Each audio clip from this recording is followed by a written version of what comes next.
The book of Genesis chapter 28. 1. So Isaac called for Jacob, blessed him, and said, "You must not marry any of these Canaanite women." 2. Instead, go at once to Paddan Aram, to the house of your grandfather Bethuel, and marry one of your uncle Laban's daughters. 3. May God Almighty bless you and give you many children. And may your descendants multiply and become many nations. 4. May God pass on to you and your descendants the blessings he promised to Abraham.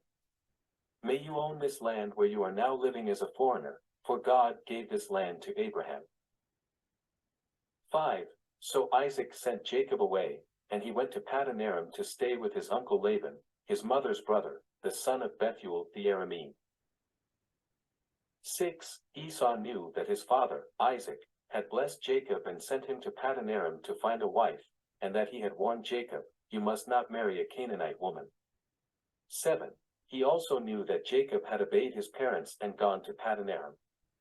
8. It was now very clear to Esau that his father did not like the local Canaanite women. 9. So Esau visited his uncle Ishmael's family and married one of Ishmael's daughters, in addition to the wives he already had. His new wife's name was Mahalath. She was the sister of Nebaioth and the daughter of Ishmael, Abraham's son. 10. Meanwhile, Jacob left Beersheba and traveled toward Haran.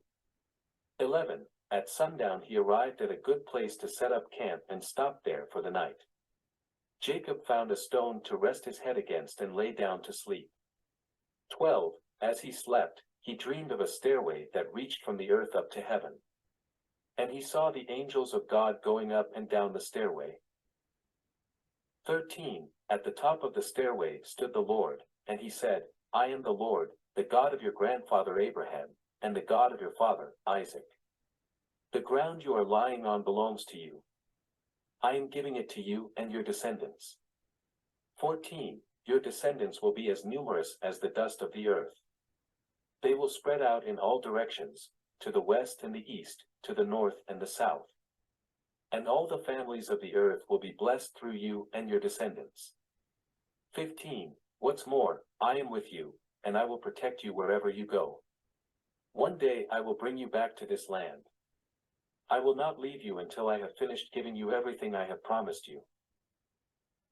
16. Then Jacob awoke from his sleep and said, "Surely the Lord is in this place, and I wasn't even aware of it." 17. But he was also afraid and said, "What an awesome place this is.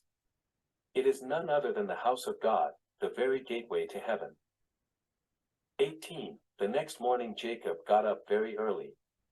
He took the stone he had rested his head against, and he set it upright as a memorial pillar.